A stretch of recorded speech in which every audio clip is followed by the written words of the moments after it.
Welcome to the show, Dr. Alexandra. For someone who's listening to this podcast, I would want him to know what is Dr. Alexandra Machado's mission in terms of neuropsychologist and how it is different from clinical psychologist. My mission? Well, my mission, I think that when you are a clinician, your mission in clinical wise, it's your mission that you have in your life. So my mission is to help people that are suffering and to stop the suffering, to in some way, make them, awake the ones that are sleeping. And that's a life mission. It's not like we cannot divide it like this as a neuropsychologist or clinical psychologist. So my mission, if we comprehend it like that, is to help people, is to, try to take people out of their darkness, whatever it is, that darkness, if it's a cognitive or bring them to the light, That's my mission. That's what gives purpose to my life. So we need 100%. purpose. So how it's different? How is neuropsychologist very different from clinical psychologist? Yeah, it's very different. So a clinical psychologist, it's different in all dimensions. The studies, the academics, the training, everything is different. And the most important part is the knowledge of the neuroanatomy of the brain, the neurofunctionality of the brain, the relation between brain and behavior. A clinical psychology is just concerned about the behavior. So they treat anxiety, depression, bipolar, things like that. We treat other kinds of things that are changes in behavior related to brain deficits or brain problems or of any, like neurodevelopment disorders. For example, ADHD, it's a neurodevelopment disorder. It's a change in the brain metabolism, anatomy, whatever. There are different things that can happen that makes a behavior of not being able to. It's not being able to pay attention, but it's having too much attention, because ADHD is not the lack of attention, but it's the excess of attention. So ADHD, HD is one is the attentive disorder, and the second is the hyperactivity disorder. Yeah. So I want to understand, these are also forms of mental disorders, you can say, neuroscience, or is it part of neuroscience? Neuroscience today, we don't consider mental disorders. We consider changes, and the studies are showing us this, changes in the metabolism of and they can be introduced by different things, by what we eat, by pregnancy, by the labor. So there are changes, metabolic changes in the brain that make that specific child is not able to not to pay attention, but to deal with the excess of stimulus that he has on his attention. So that's why some kids are medicated wrongly with amphetamine. So this medication for ADHD, it's amphetamine. It's a drug that the Germans used to take it in the World War II, because they want to align the central nervous system with these excesses of attention activity in the brain. So it's not the way to go. Now we know that ADHD is related to things like neuroinflammation, things like deficits in certain vitamins. There are lots of proofs now that even autism, that of course there are genetic components, but they are not directly implicated on autism or ADHD. I mean, there are no specific markers for that. We know. Can this permanently be fixed, or is it? It's a therapy that has to continue for life? No, it can. It's not fixed. Depend on the time that we intervene. If we intervene between the first and the third year of life, we can for sure mitigate lots of the symptoms, lots of the behaviors for ADHD or for autism. But the longer it passes, the worst is to try to mitigate these symptoms. So it's not that we can cure, but we can, if it was like an equalizer, the sound, we can reduce the volume very low, but not completely low. But we can reduce it. In some cases, half, in some cases, almost totally. In other cases, just 10%. So it varies. And the time that we intervene, if we intervene immediately in that time frame of the first year and third year of life, it's the ideal. Doctor, if I look at it, from your aspect, you're technically a person whose actually goal is to align the mind with the body. So that one can have full control on how his mind thinks and how he acts, how he behaves with people. Everything is the central CPU of the brain, Yeah. to one extent. And I want to understand that in this entire process, how do you discover that there is a cognitive decline happening? And how does one figure out that these are the early signs that I need to look? Because these signs are now going to basically lose my control over my mind. Because it's a very distracted world every day. Yeah, it is. So I want to understand, how does one figure out the decline? Yeah, he has to do examinations. So we have Okay. examinations when you usually what happens is for an adult, for example, he starts feeling the same. The first symptom is not being able to pay attention. It's very rare attention deficit in adults. Very rare. Now it's trendy. Everybody wants to have attention deficit. Like in 10 years ago everybody was bipolar. So it's, we have this mental health trend as well. But usually people are burning out, or are with stress, or they are not being able to deal with some anxiety issue, and they start. One thing that it's immediately affected is attention. That's why even in kids, we need to first see the levels of anxiety of that kid before we start examining for ADHD, for attention deficit, because we know that one interferes in the other. So usually in adults, it's not a question of they having ADHD or AD in case of it, but it's sometimes other conditions that imitates the symptoms of ADHD for adults. So what we do is we have examinations. We use functional EEG to measure the electrical brain activity. The brain activity, yeah? Yes, because we know that in ADHD there is certain patterns, electrical patterns that show, and that helps us adding to other tools that we use to the assessment for ADHD in adults. Not only that, but also the life story. Does that adult was like that before he was 12? Because this is very important. If you didn't have any symptom until 12. It probably is not ADHD. Correct. So we have very effective ways to assess. So do you find do you find parents come to you and say that my child has been smart, but when he's going and trying to communicate or explain any sort of strategy or any sort of context, he's not able to put words and he's not able to communicate in terms of his language as far as clarity is concerned. Do you find such type of parents coming to you? Yes. In fact, not communicating is one thing, not expressing language is another thing. If they don't communicate, for us, this is a concern, because they cannot, maybe he can't express verbal language, but he can communicate non-verbally. So if he can communicate non-verbally, it's easy for us with speech therapists and other therapists. No, my issue is that he's not able to communicate his thoughts. So he can understand what you're talking to him. He's smart, but he's not able to communicate his thoughts. Well, if a child is not able to communicate what we call hierarchize, make a hierarchy of thinking and expressing his thought, is because probably he has an intellectual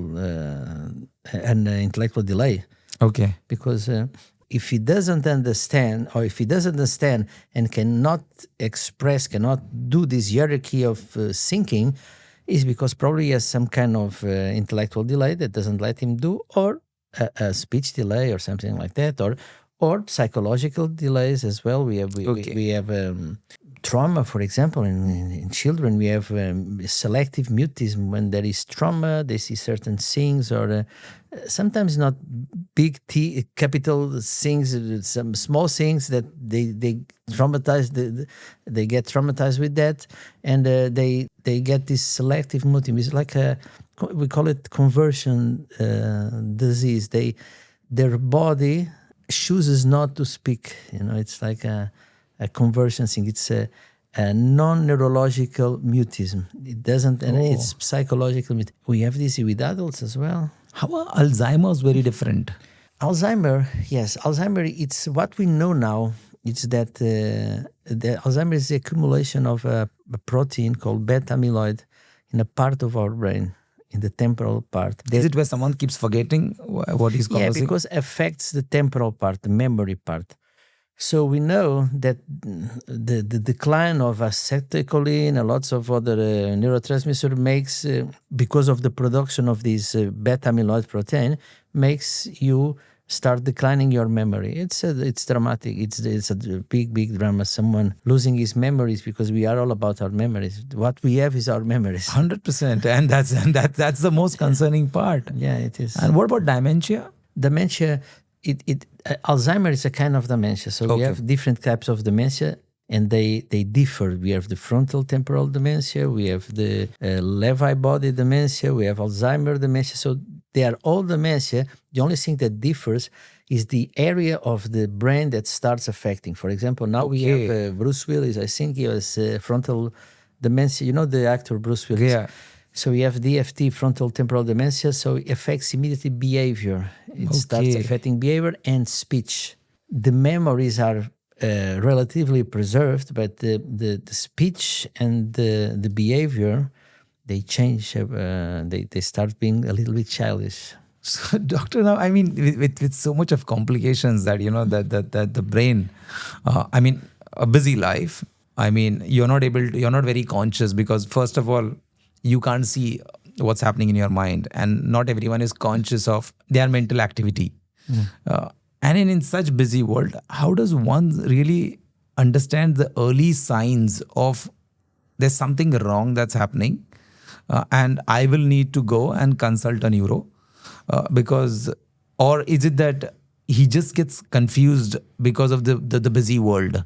Yeah, that happens as well. But I mean, we have this, if the symptoms affect your daily tasks, I mean, if you usually go to the shopping mall and suddenly you are not able to go to the mall because you are anxious in the mall, this is changing your way of life.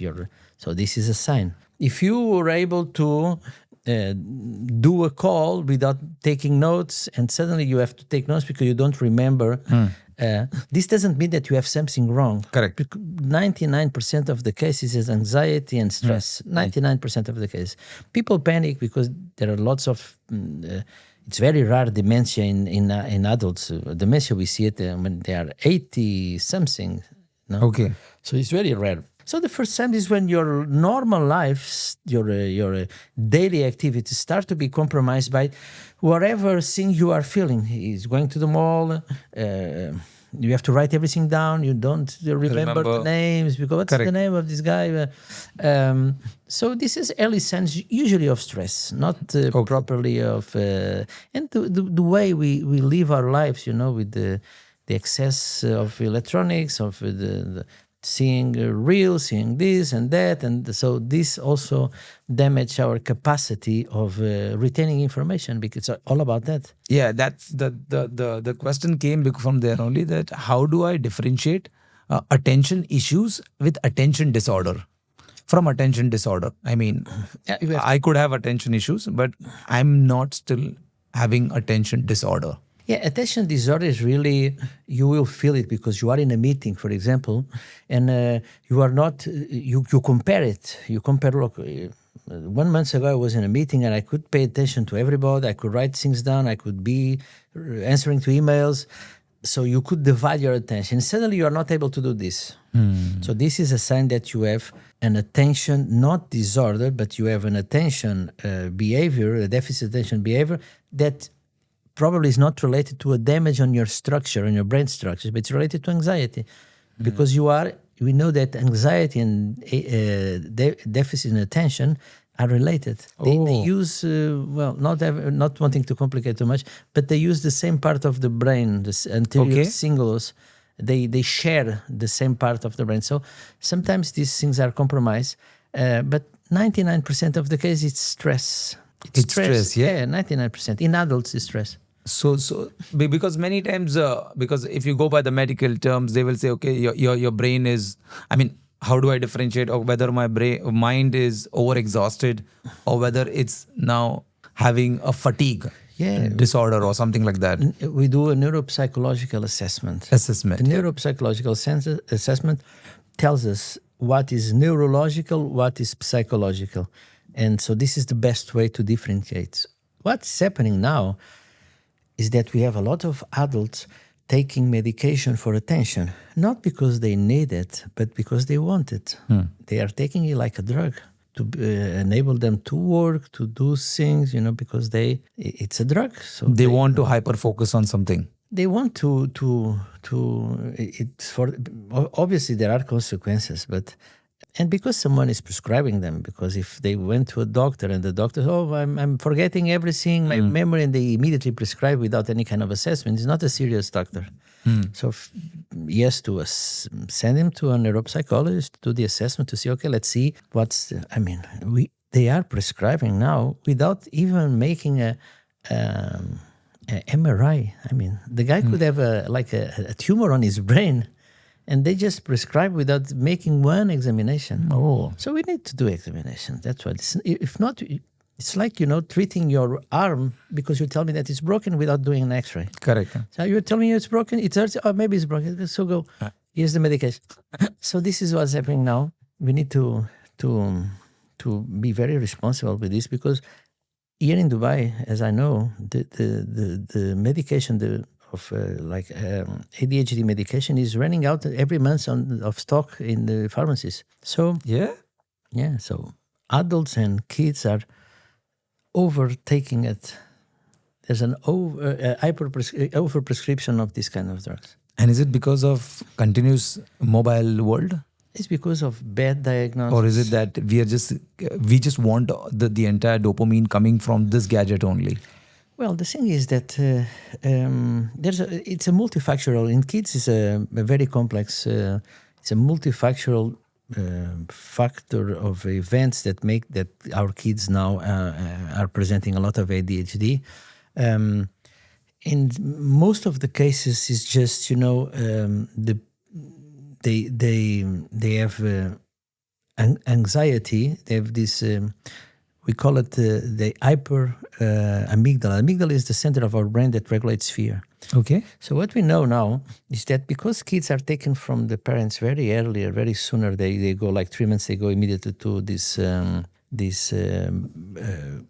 baby, how do they call it? Yeah, babysitting and all. Babysitting and all of this. So they are took from their mother. So we know now, the study shows us that kids that are taken from their mother very early, the amygdala, it's the part of our brain that controls the environment, the danger in the environment, hypergrows. Oh. So if it hypergrows and I have a big amygdala, what happens is that my fear response is very sensitive. So some kids, they have ODD, very common today, defiant behavior. They bite their colleagues. They are very rude with the teachers. They don't respect nobody. It's aggressive behavior. It's an anxiety-related behavior. So we have the fight and the flight response. So this is the fight response of fear. Okay. Of anxiety.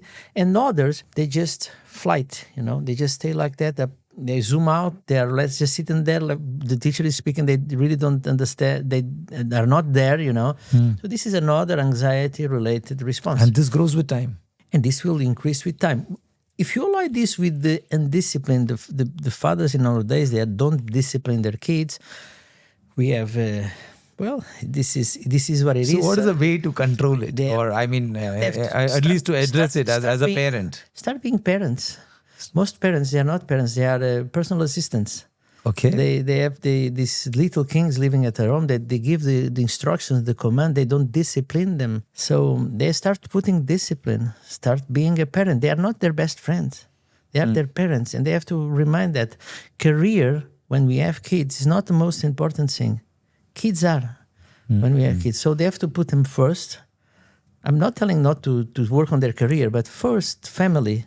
Correct. Then work.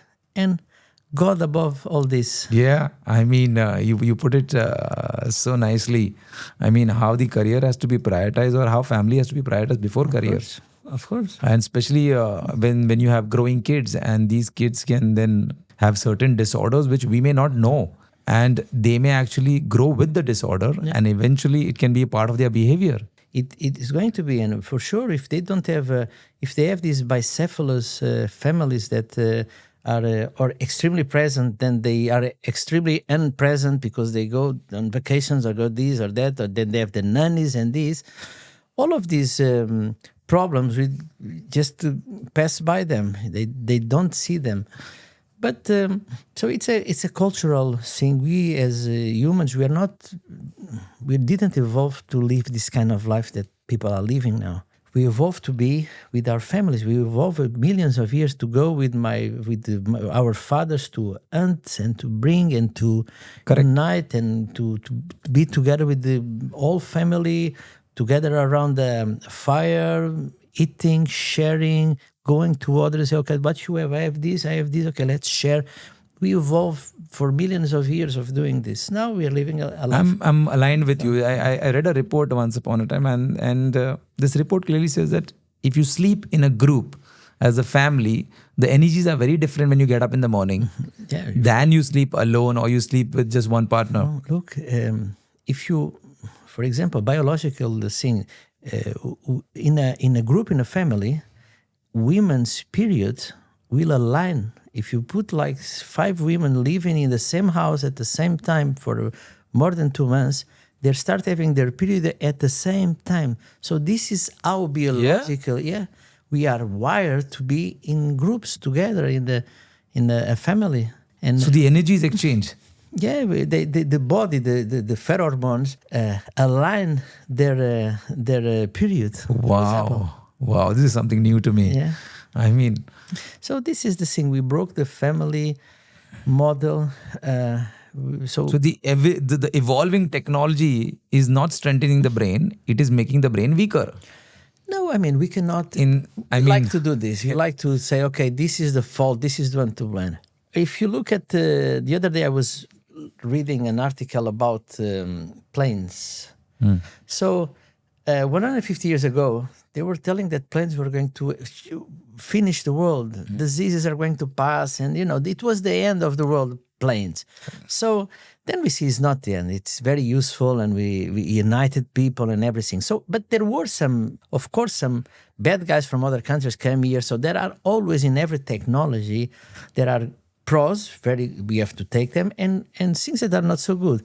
So we like to demonize technology, like internet, like there's nothing wrong about, for example, WhatsApp or Instagram.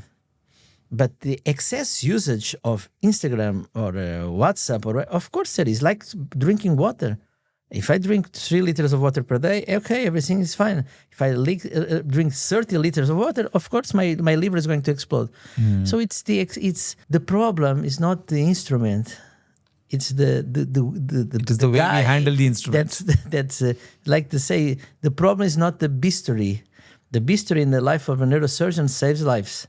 Correct. In the end of serious killers will take lives. 100%. So it's not the instrument. So we tend to demonize the instruments, but it's not. It's the line between good and bad. It's not outside. It's inside of us. Exactly. So we are crossing the line, and we are letting our children cross that line. I mean, such an eye opener. When you told about how now parenting has evolved, how parenting is more about giving instructions and not even bothered. Okay, even if you're bothered, I mean, there's no really conscious effort to understand the child and again create that friendly environment rather than just giving. And you're so busy with career development. Yeah. It's like having pets, But pets, we have to treat them well as well. But anyway. It's like, it's just like a milestone. I have to have kids. I have to have this.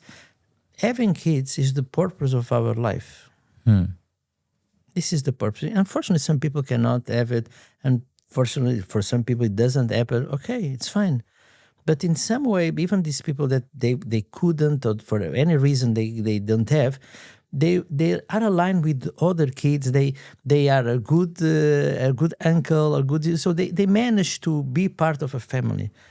So if people don't put this in the first plan of their life, they are one day when they are dying, they are going to regret themselves.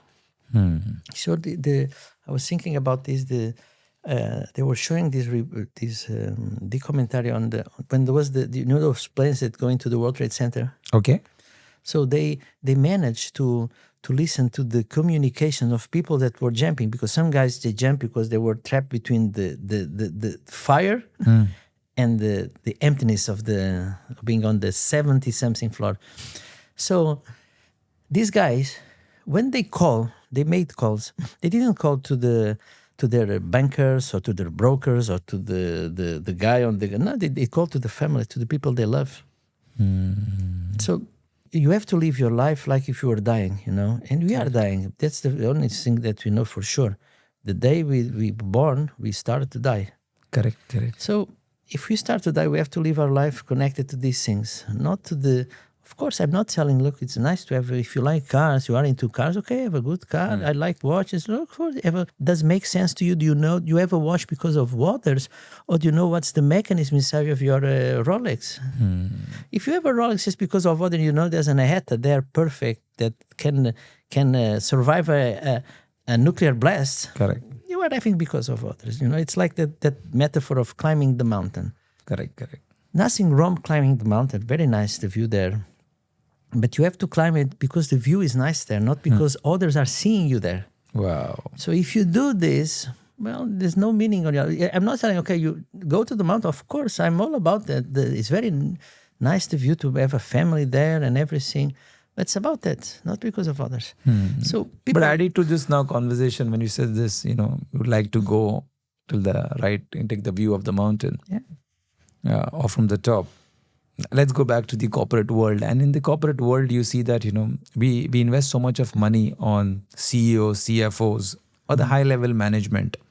And we board them based on their previous CVs or their past performance. And we don't do an exercise of checking their current mental well-being or maybe their current, I could say, their brain capacity. And maybe they must be going through the similar issues like ADHD or maybe something like Alzheimer or maybe dementia or any sort of issues. And don't you think it's important, especially when so much money has been put on that profile and so much is expected for you to deliver at that level? Yeah. And I don't know whether really organizations really do that. No, they do. Big companies. Okay. I'm not going to mention names, but I've already done for several companies, very high-level CEOs, assessments. And actually this started when we had, there wasn't now he's the president, but at the time he was vice president of a big company, that one day he was found. For 2 weeks he stayed under his desk. So in this big building, he was... And the guy was the president of the company. Nobody could tell him nothing. If you want to stay under the desk, he would stay under the desk. So he was there. He didn't take bus, making his decision, but he had like a panic attack. He couldn't get out of this really nice office with the restroom, with the toilet inside, everything. He was ordering food, so he was there. I'm the president. I can be here if I want, but it was not functional. Correct. So his wife was the one to say, okay, this is not his wife actually, his ex-wife, because he divorced and he married with this young that didn't do nothing, didn't care about him.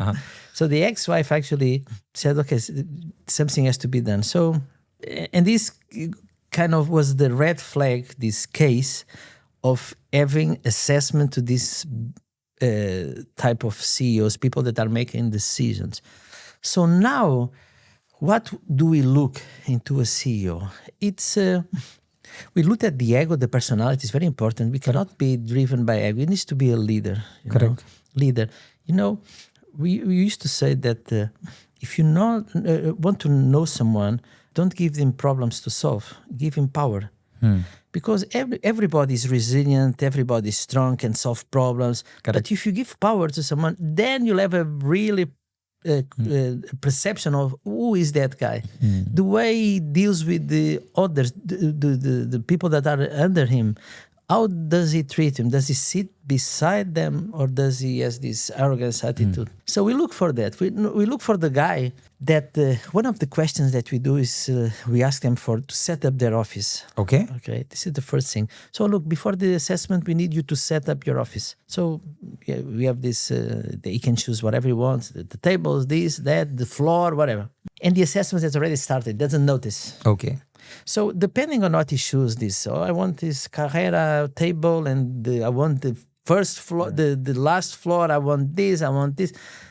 Depending of this, what he asks, we are already assessing his personality. So the guy that this, it doesn't matter. Look, whatever, give me an office, he demands like a coffee machine and some restroom. Okay. That's it. We can just start from day one. So, yeah, because that's the thing. If you are, are seeing the details, you're already in a bad spot on your assessment. Then what we see is they have to understand that making decision, the making, people you're talking about controlling the mind and the rationality and all of this. Our brain doesn't work like that. Every time we try to control our brain, it goes wrong. Okay. Because we don't need to control. That's why we get overthinking, because we try to control the things, our thoughts. Our thoughts are not actions. You can have this crazy thought. And if you start dwelling on it, why did I think about this? Why did I? You start, Correct. So you don't need to control. Even if it's a bad or stupid thought. Correct. Just have to let it go. Okay, the stupid thought, that's the name. It's already tagged. You don't have to go. So first thing is that our actions are what matters, not our thoughts. Then we need to, they have to understand that when we judge others by their actions, okay, in a corporate world, what was your action? Not by their intentions. And many times people, they judge by the intentions. Correct. So the intention of doing this, so I'm not going to promote, I'm going to fire him. We don't judge based on intention, we judge on actions. And I would say that the second one, but that one they have to learn, is to distinguish the difference between emotions and feelings. Okay. They have to understand that emotions are not feelings. When we are commanding a team, when we are leading a team, we lead with feelings, not emotions. So emotions are what we, let's say, emotion, for example, is imagine that you are here, a lion came into this podcast. Both of us will start running. Correct. We have the emotion of fear. Correct. So it's different. But if someone of your family that you love was here, you wouldn't.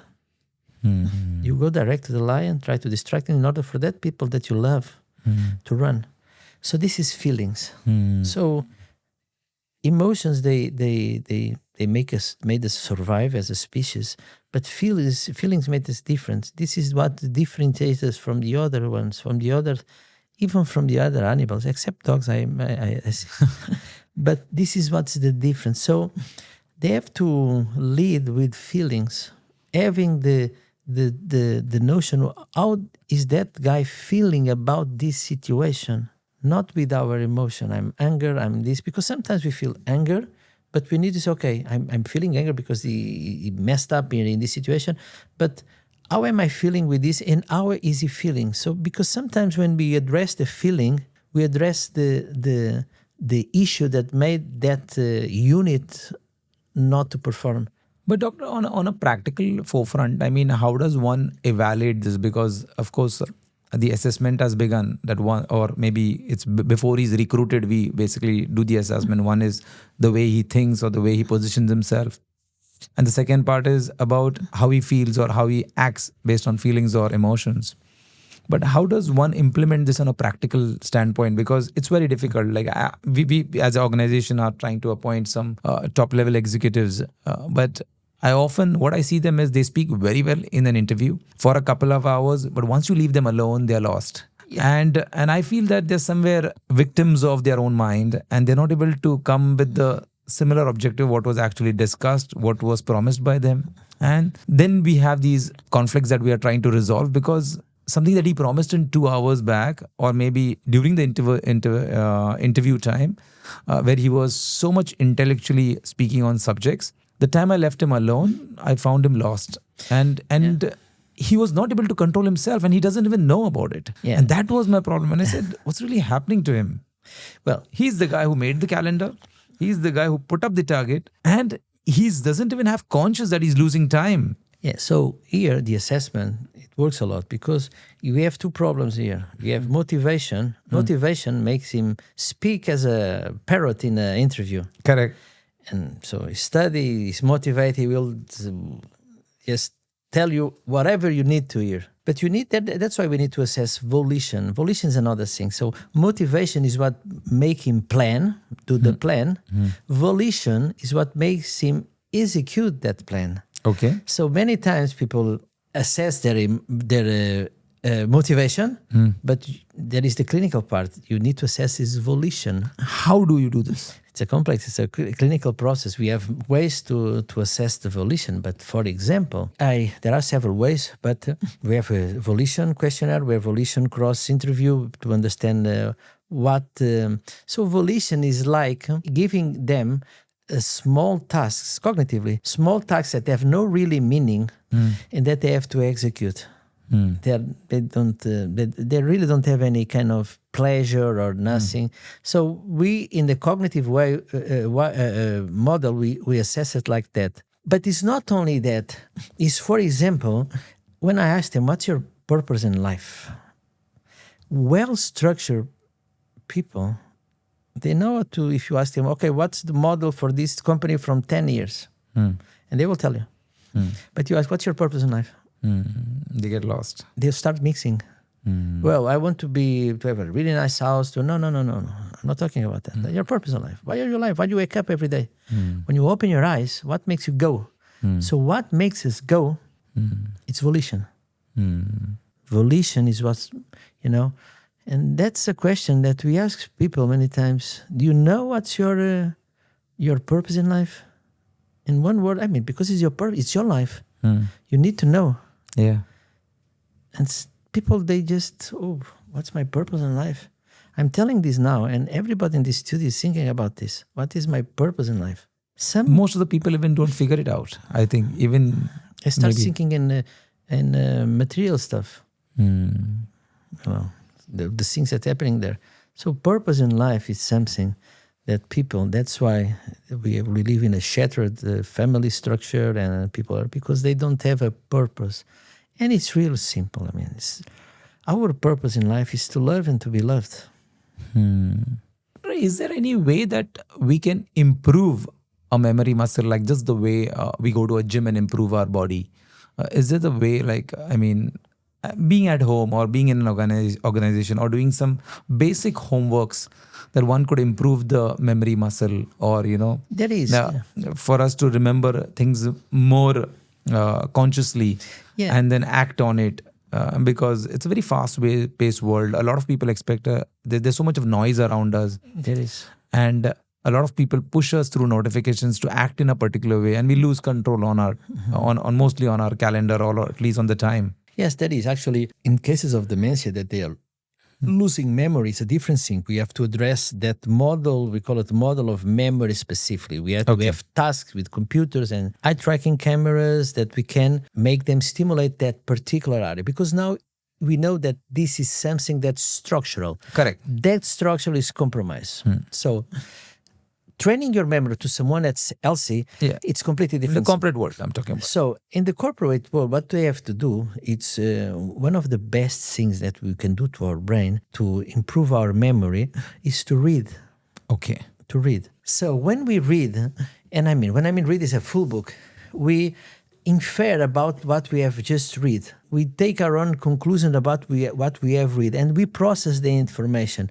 We use our creativity part, we use our processing part, the frontal part, we use all of our brain to then retain that information. And that's when you read a book, it's the strongest way for you to improve your memory muscle is the information that you read by a full book. That's why people are able to retain information for a book. If we're talking about Shakespeare or whatever, and I talk about a part, and they will tell you this, and this part of the book of Dostoevsky or whatever. But if they are just reading quotes from a Instagram website, they will not retain. They're saying, the other day I was listening to something, I read this quote, very interesting, I don't remember. And it's just a quote. But if that quote, for example, some people, they sometimes they say things like, where did you read that? Well, I don't know. I see it somewhere they really don't understand if they have read it in a book where that quote was in, they would remember that these kind of enlarged memories are the ones that are going to support us when not only working, but it's going to give you something amazing. That's doing this, having a conversation in a flow and passing through subjects, because your brain it's trained to do this, to start. That's why people, when they go to conference, I see a lot of this conference, they want to, I want to put my PowerPoint, I'm going to read the text. They don't want to speak like randomly. Like I do the opposite. Yeah. Usually I don't take PowerPoint. I just Q&A. I sit and people ask me whatever they want, because I read a lot since I was a kid, and I do that a lot. That's the way I train my brain. Is to take time to read, and so the reading gets you knowledge, gets you perspective. In the corporate world, we know now, for example, that books like Kierkegaard, philosophers like Kierkegaard, Schopenhauer, even Dostoevsky, the way that they understand the world. If you look at the world, the corporate world now, you get a lot of information from there. Not only people like to read The Art of War, the corporate Art of War, or the Machiavel, the book from Machiavel, The Prince for the corporate world. But it's good, it's fun. But that's the way, if you see the great leaders of the great companies, they read a lot. Yeah. They read a lot about everything. They spend most of their time reading. 70%. Even today, if I have to buy books, I buy them with hardcover. I don't know. I'm really not able to read the online version. And if I read them also, then I'm not able to recollect that information. Maybe the touch and feel is very different when I read a book. Of course. Physically. Our brain is made for that. Our brain is made for that. It's for the touching, it's the interaction between this. That's why not writing, writing, our brain, there's a big part of our brain for writing, Yeah. So we need to. So I'm the old school guy. You see that I bought a book and I've written some questions, and then I said, okay, just keep it. That's the way to do it. You write, you take notes, and you go again. Then after some months, you go again there and you go to the page. Let me read this again, and let me read it again. Because I'm not a subject matter expert in your field, but at least I had to remember certain things that I had to ask you. Look, so the best way to improve your it's to read, and not only technical. Of course, I read technical. I read a lot of studies and this and that. But you need to read books out of your, thinkers from, because you get a lot of information. It gives you something called critical thinking. And it's like a superpower. You are able to, when you read, your brain really works in a much better way. I agree with you 100%. And how does one solve now these issues? Because the growing or the evolution is basically more digital. The books that, of course, the people at a particular age are able to order, or they have that conscious mind in buying those books, or they're buying it consciously. But if you see the new age world, they're all reading digitally, or they're trying to gather information digitally. Everything is through the mobile or maybe an iPad. With such growing disaster, how does one cope up this entire life? Because see, somewhere there's a brain that controls your behavior, the way you act, the way you talk to people, the way you feel about people. Everything is controlled from the central processing unit. Of course. And how does one take control on that? It's a big question for me till now. Control of what? Of the brain? Yeah, of the mind. That basically, because now, see, I don't have the exercise of reading because it's not there. The evolution is actually moving digitally. The new age, the Gen Z boys or the Gen Z kids are basically going to read digitally. and they are going to be distracted with a lot of And notifications. very short reading. They Yes. are not able to read like Yeah. more than one page. Now with this growing disaster, how does one take control still Well- of their actions, of the way they conduct themselves or the way they behave? Well, what usually we have to look at nature to see what happens every time we are on the. So every time we are on the This pandemic. merge of something of an imbalance on the way we live, something happens. So It's a mental pandemic. it's a mental pandemic, but I mean, we can do changes. We can actually do changes, but it seems that there is no interest in doing these changes. It seems that there is on the eastern side, because we have 1% of the entire world wealth, richness. It's controlled by 1% of the population. They control 99%. 1% controls 99% of the Correct. data.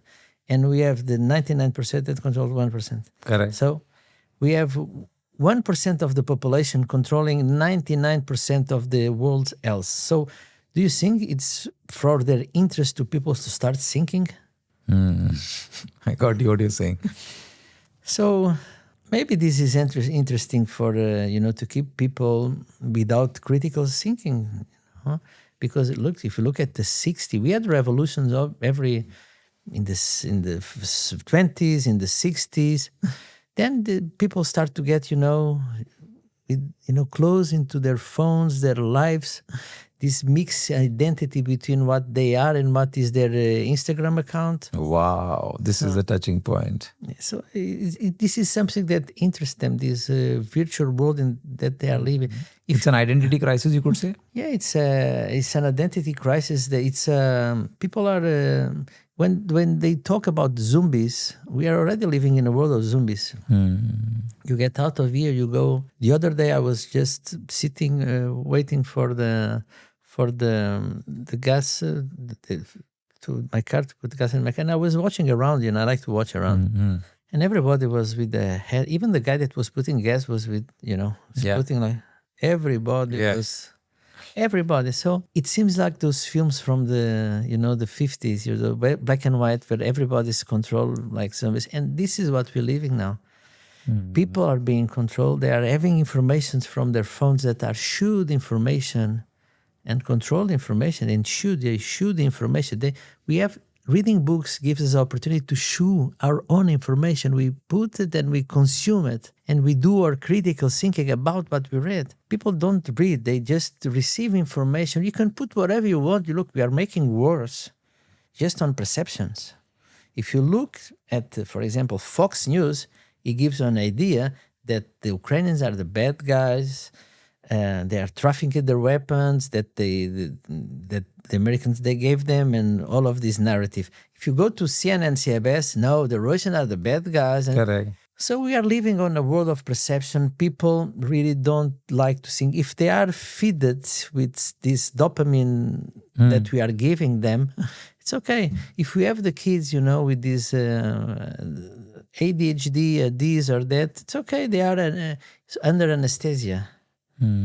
So if nobody is thinking... Again, so it means further, now, and adding to this, inappropriate sleeping habits are further aggravating this, you could say? Sleeping habits, they are a repercussion of this. So for sure, we see that kids have less quality of sleep. Even adults, they are all taking medication to sleep. So what's the ideal time someone should rest his body and put his brain to shut down? It's the truth is that your brain just needs 3 hours of rest. Okay. Your brain, but your body needs more. Okay. So the brain in 3 hours, it relaxes. It will be recovered. The cleansing of the brain by the dendrite cells, it will happen.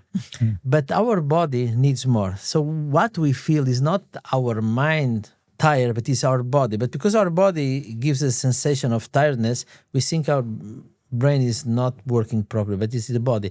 So basically, 6 hours is the minimum time for our body to rest. The brain, 3. So, doctor, lastly, I would want you to give me some good lifestyle tips that one should basically follow, because there's again a lifestyle disaster which is there.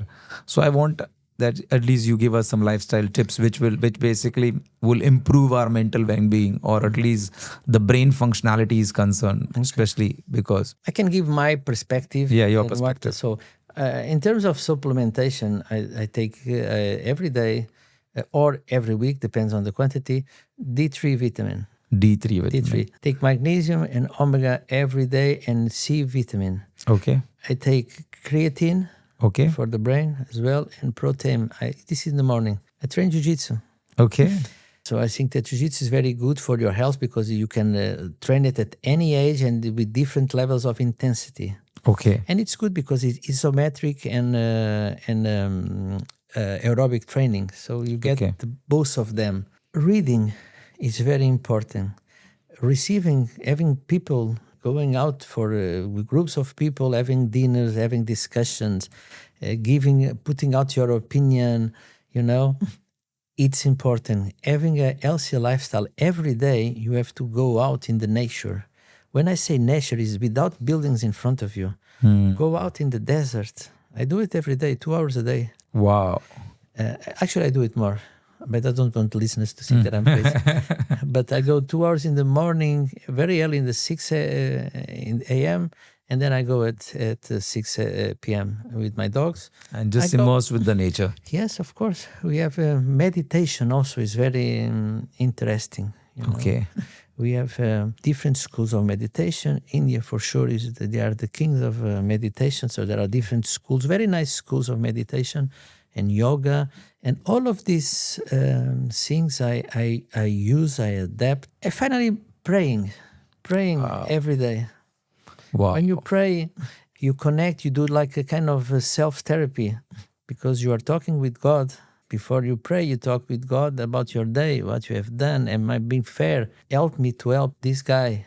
Help that guy to see the things in a different way. So you do this an auto-analysis, then you pray. It's a very universal and very comprehensive way for you to establish, to connect with the universe. So I think this is the things. And of course, be around the people you love, Love is your kids, your friends, you're having fun, telling jokes, being positive about getting people that are, because in the world there are 3 types of people: good, bad, and very good being bad. Yeah. So getting away when you see someone bad, don't try to vengeance or this, free your heart of this kind of feelings. Just move away.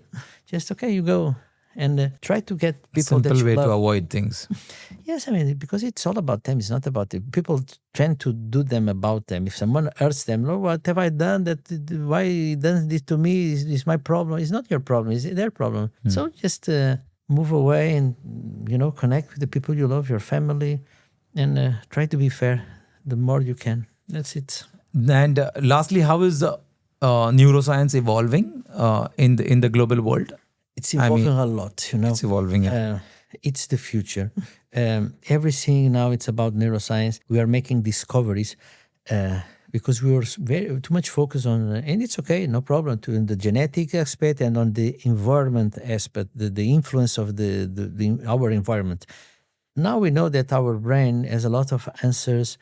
It's a big mystery. It's like it's more mysterious than the oceans or the space, because there are lots of things that we still don't understand in our brain, 100%. Now we are just discovering that we have this capacity of predicting outcomes. Wow. So they are now studying this with magicians, with cards.